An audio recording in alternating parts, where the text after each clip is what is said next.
Baik, kita simak saja apa yang disampaikan oleh Jenderal Dudung. Bagaimana sambutannya? Biar beliau Ki Haji Miftahul Akhyar itu melihat dengan mata kepala beliau sendiri. Biar dilihat, biar didengar bagaimana isi yang disampaikan. Apakah sebagaimana sama seperti yang beliau tuduhkan itu. Sehingga apa yang disampaikan beliau itu hanya merupakan tuduhan yang keji, merupakan fitnah yang besar jikalau menganggap di belakang Kiai Imad itu ada jenderal-jenderal yang katanya memperkeruh, membuat suasana, ikut membuat nasab ini menjadi gaduh dan sebagainya. Ngawur mawon tiang-tiang itu hanya karena ingin di samping di belakangnya ada jeragane wonten jeragan sing ngoten niku sing nasab digawe ancur-ancuran. Bapak Kapolda Jawa Timur cerita kula. Siapa jeragannya di belakang? Jenderal-jenderal. Itu kok untuk apa itu? Untuk mengacau atau untuk mengalihkan situasi keadaan? Jenderal-jenderal. Maka ini sudah bagus-bagus malah mau dipisah, mau dipecah. Kita ya curiga, jangan-jangan di belakangnya ada jeragane yang memang mau utak-atik ini biar pecah kita. Padahal di saat-saat itu justru persahabatan sangat baik, bahkan saling menjadi guru dan murid. Tapi sekarang malah dipecah belah, dimusuhi, dibuat kegaduhan-kegaduhan. Makanya saya ingin hadir karena berpegangan teguh kepada Pancasila dan Undang-Undang Dasar. Dan PWI tunduk pada hukum dan aturan pemerintah yang sah, sehingga PWI hadir untuk meluruskan. PWI tidak pernah menyalahkan, tidak pernah membenci, tidak pernah memfitnah, tetapi meluruskan. Pertanyaannya siapa saudara? Ya, siapa saudara? Kita tidak pernah tahu, pasti ada pihak-pihak yang menghendaki terjadinya perpecahan. Betul. Indonesia tadi betul dari Kiai Haji Imanuddin disampaikan tentang perbedaan pada saat kita nonton sepak bola.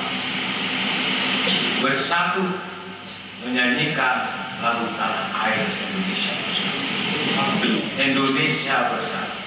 Panjenengan Kiai Haji Miftahul Akhyar, panjenengan resapi apa yang disampaikannya. Justru Jenderal Dudung mengajak kita.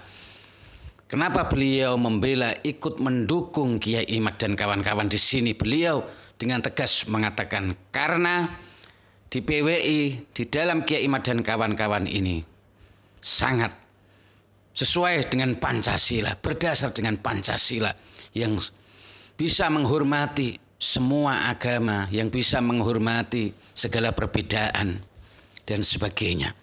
Ini sangat beda jauh dengan orang-orang yang panjenengan bela, kalangan para habaib, sebagaimana yang kita lihat bagaimana sikap si Habib Rizik itu.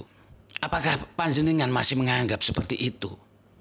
Setelah mendengar semua ini, setelah mendengar fakta-fakta ini, masihkah panjenengan bersikeras menuduh Kiai Imad dan kawan-kawan sebagai tokoh Khawarij, Wahabi, dan sebagainya?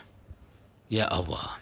Ya, semoga ini bisa menyadarkan semua, terutama para muhibin, para habaib, bahwa tujuan Kiai Imad itu sangat mulia. Tujuan Kiai Imad dan kawan-kawan itu sangat mulia. Buktinya apa? Tujuan itu mulia.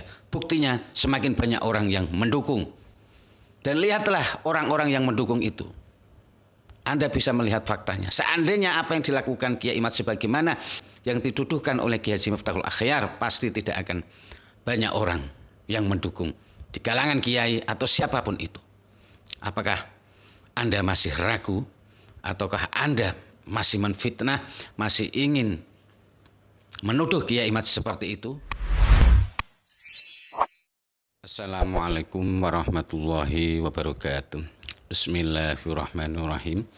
Alhamdulillahirabbil alamin wa bihi nasta'inu ala umuri dunya waddin wassalatu wassalamu ala asyrafil anbiya'i wal mursalin sayyidina wa maulana Muhammadin wa ala alihi wa sahbihi ajma'in, amma ba'd. Para pemirsa sebangsa dan setanah air dimanapun Anda berada yang berbahagia, terima kasih Anda semua masih bersama dengan saya Normas Nur Rahmat Asmawi di Normas Channel. Pada kesempatan yang berbahagia ini saya akan ikut menanggapi kehadiran Jenderal Dudung ya, kehadiran Jenderal Dudung yang ikut membackup Kiai Imad, yang ikut gabung dengan PWI LS dan juga ikut memberikan sambutan di acara Rakernas ya, di acara Rakernas. Ini sangat membahagiakan sekali dan ini tentu menambah semangat juang kepada Kiai Imad dan kawan-kawan dan semua para pendukungnya.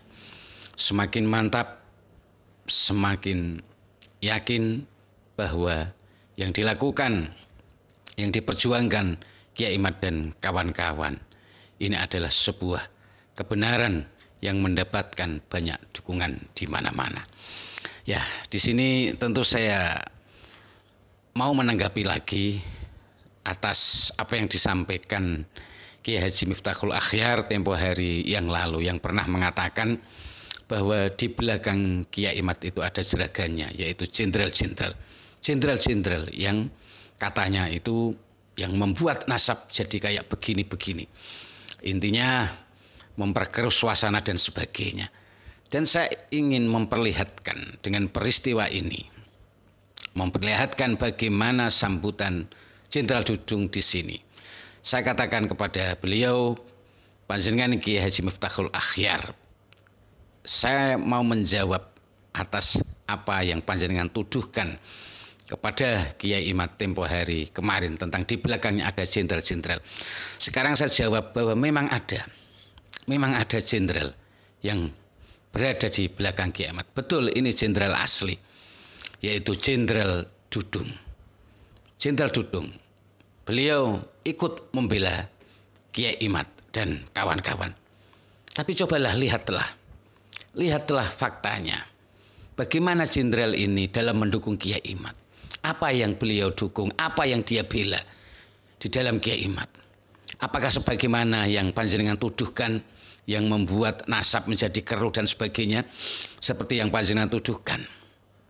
Coba Anda simak bagaimana kata-katanya. Bagaimana kata-kata jenderal ini yang Anda tuduhkan itu? Ini jauh berbeda dari yang panjenengan tuduhkan. Baik, kita simak saja apa yang disampaikan oleh Jenderal Dudung. Bagaimana sambutannya? Biar beliau, Kiai Haji Miftahul Akhyar itu melihat dengan mata kepala beliau sendiri. Biar dilihat, biar didengar bagaimana isi yang disampaikan. Apakah sebagaimana sama seperti yang beliau tuduhkan itu? Sehingga apa yang disampaikan beliau itu hanya merupakan tuduhan yang keji, merupakan fitnah yang besar jikalau menganggap di belakang Kiai Imad itu ada jenderal-jenderal yang katanya memperkeruh, membuat suasana, ikut membuat nasab ini menjadi gaduh dan sebagainya.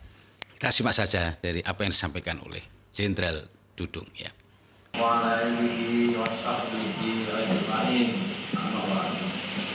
Yang saya hormati Ketua Umum PWI Kiai Haji Dr. Abbas, Wakil Ketua Umum Kiai Haji Maludin, beserta para kiai-kiai yang hadir pada siang hari ini. Mohon maaf tidak saya sebutkan satu persatu, namun rasa hormat saya kepada para kiai-kiai tidak mengurangi pada kegiatan siang hari ini.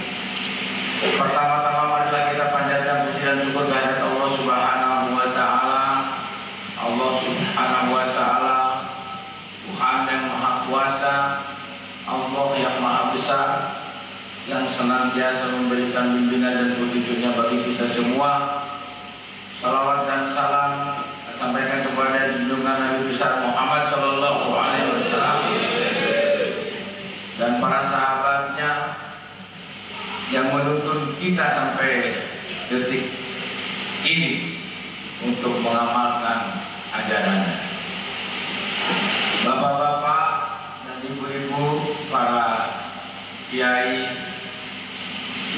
pertama saya mengucapkan terima kasih atas undangan Rakornas yang secara langsung tadi malam Pak Ketua dan Wakil langsung ke rumah saya beserta jajaran untuk mengundang saya hadir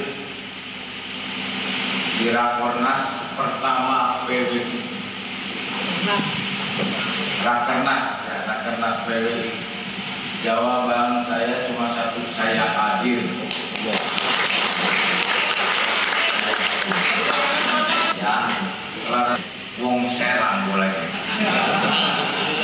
Bapak-bapak dan ibu sekalian, saat ini di zaman literasi, ya, di zaman perubahan, zaman disrupsi, di mana perubahan yang begitu cepat, ya, kalau tidak diimbangi dengan literasi budaya, maka ini kita akan salah-salah menafsirkan dan menyikapi situasi.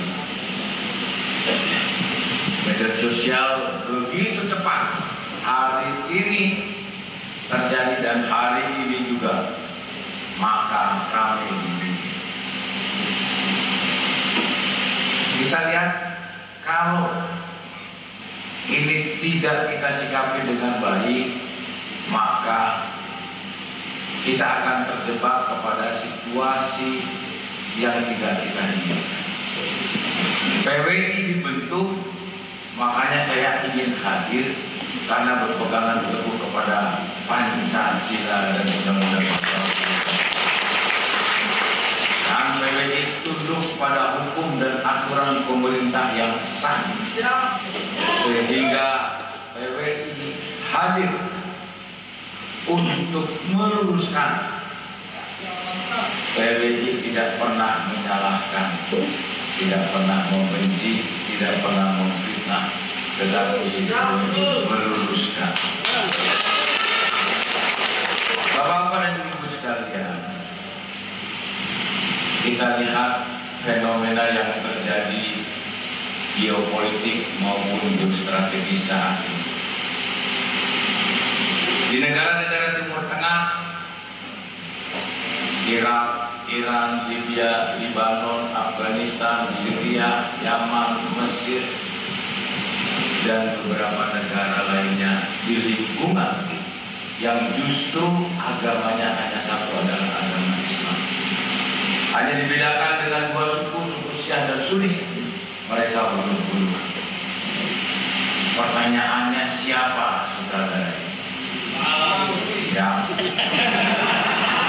siapa saudara? Kita tidak pernah tahu, pasti ada pihak-pihak yang menghendaki terjadinya perpecahan. Indonesia menempati peringkat ke-100 dari 179 yang rentan terjadinya konflik komunalisme. Kita pernah terjadi di PKI, DITI, Permesta, dan sebagainya. Ini merupakan suatu pengalaman bagi kita. Jangan sampai ini terjadi kembali. Jangan sampai ini terjadi kembali. Di Timur Tengah hanya satu agama dan dua suku dan satu daratan. Bagaimana di Indonesia 6 agama, 17.000 pulau dan berapa ribu suku. Tadi betul dari Kiai Haji Imanuddin disampaikan tentang perbedaan pada saat kita nonton sepak bola. Bersatu menyanyikan lagu tanah air Indonesia bersatu. Indonesia bersatu. Bapak-bapak ibu sekalian, pada abad ke-14 kerajaan Majapahit, kerajaan Sriwijaya, umat Hindu dan umat Buddha sudah hidup berdampingan. Ya, tadi kita sudah menyimak bersama-sama ya. Semoga beliau juga Kiai Haji Miftahul Akhyar menyimak dari apa yang disampaikan oleh Jenderal Dudung. Bagaimana isinya? Apakah dengan menyimak dari apa yang disampaikan oleh Jenderal Dudung tadi, beliau masih menuduh bahwa mereka jenderal-jenderal punya tujuan yang tidak baik, punya tujuan ingin membela sebuah kemungkaran dan sebagainya? Apakah masih menuduh seperti itu? Apakah kemudian setelah mendengar dari apa yang disampaikan Jenderal Dudung ini masih menganggap bahwa tujuan Kiai Imad dan kawan-kawan meragukan nasab para habaib ini masih dianggap sebagai orang yang memecah belah, orang yang membuat kisruh, orang yang membuat resah di masyarakat? Masihkah menuduh seperti itu?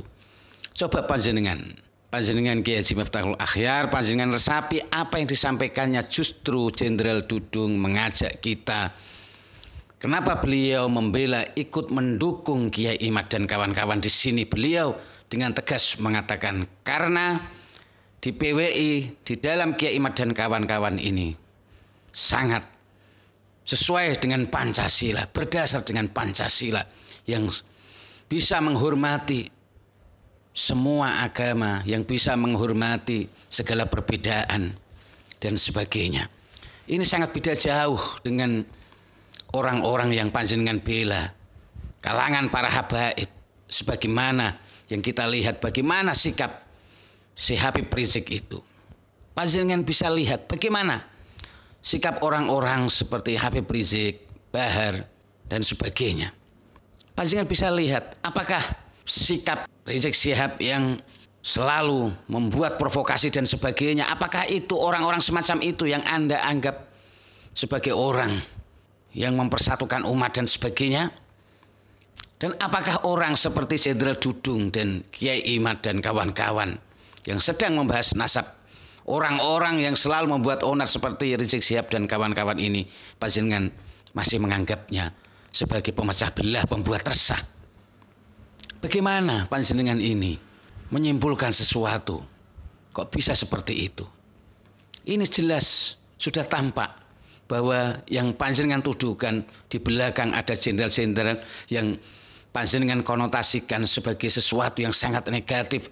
Seperti panjenengan ini menganggap jenderal-jenderal ini membackup sebuah kesesatan, membackup sesuatu yang salah, membackup sesuatu yang menimbulkan perpecahan dan kegaduhan dan sebagainya. Apakah panjenengan masih menganggap seperti itu? Setelah mendengar semua ini, setelah mendengar fakta-fakta ini, masihkah panjenengan bersikeras menuduh Kiai Imad dan kawan-kawan sebagai tokoh Khawarij, Wahabi dan sebagainya? Ya Allah, semoga dengan apa yang disampaikan oleh jari Jenderal Dudung ini, beliau Kiai Haji Miftahul Akhyar atau siapapun itu, ketum PBNU atau siapapun itu tokoh-tokoh kiai yang masih menganggap perjuangan Kiai Imad dan kawan-kawan, apa yang dilakukan Kiai Imad dan kawan-kawan itu dianggap sebagai tindakan yang salah, tindakan memecah belah, tindakan yang membuat resah. Semoga mereka tersadar dengan apa yang disampaikan oleh Jenderal Dudung yang begitu enak sekali didengar, begitu teduh, menunjukkan, mengajak kita bersama untuk semakin menguatkan persatuan dan kesatuan bangsa ini. Karena beliau menunjukkan bagaimana bahayanya negara-negara yang tidak menjaga ukhuwah Islamiyah, yang tidak menjaga saling menghormati satu dengan yang lainnya. Yang terjadi apa? Justru memporak-porandakan negara tersebut. Apakah Anda masih tetap mendukung orang-orang seperti Rizik Syihab dan kawan-kawan? Panjenengan Kiai Haji Miftahul Akhyar dan semua orang yang masih menganggap Kiai Imad itu sebagai pemecah belah umat. Lihatlah fakta ini, lihatlah realita ini. Bagaimana semakin banyak para kiai-kiai berbondong-bondong mendukung Kiai Imad. Tidak hanya para kiai, juga di kalangan ada jenderal, ada tokoh-tokoh politik, anggota DPR, jenderal, pak polisi dan sebagainya. Sudah banyak yang mendukung Kiai Imad dan kawan-kawan. Masihkah panjenengan ini menuduh bahwa apa yang dilakukan Kiai Imad ini merusak umat, memecah belah umat.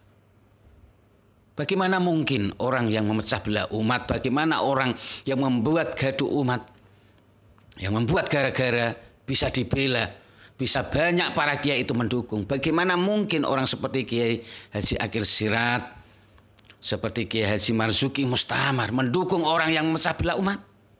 Apakah panjenengan masih berpandangan seperti itu? Cobalah lihatlah fakta dan realita. Bukalah hati panjenengan, lihatlah siapa yang mendukung orang-orang yang panjenengan anggap sebagai pemecah belah yang Anda anggap sebagai Khawarij, sebagai Wahabi.